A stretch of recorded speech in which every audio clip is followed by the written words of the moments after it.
Yesterday, I laid on the table of the House the Economic Survey 2011-12, which gives a detailed analysis of the economy over the past 12 months. India's GDP is estimated to grow at 6.9% in real terms in 2011-12.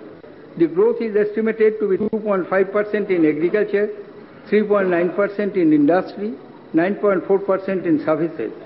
There is a significant slowdown in the comparison to the preceding 2 years, primarily due to deceleration in industrial growth, more specifically in private investment.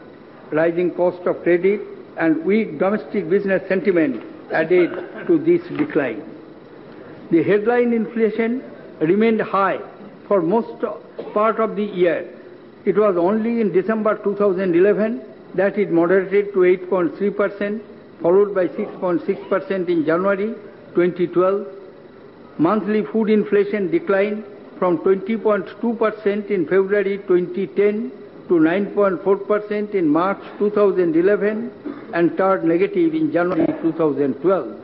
Though the February 2012 inflation figures has gone up marginally, I expect the headline inflation to moderate further in the next few months and remain stable thereafter.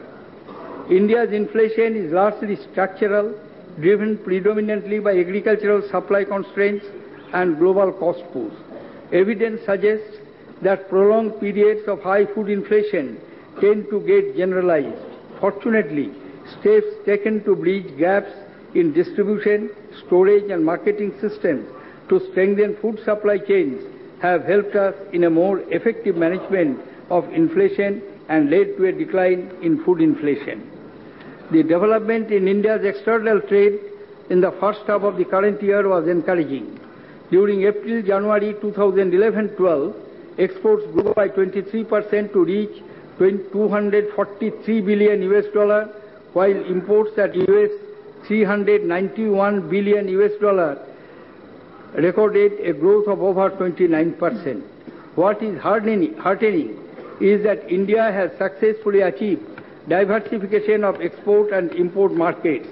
The share of Asia, including ASEAN, in total trade increased from 33.3% in 2000-2001 to 57.3% in the first half of 2011-12.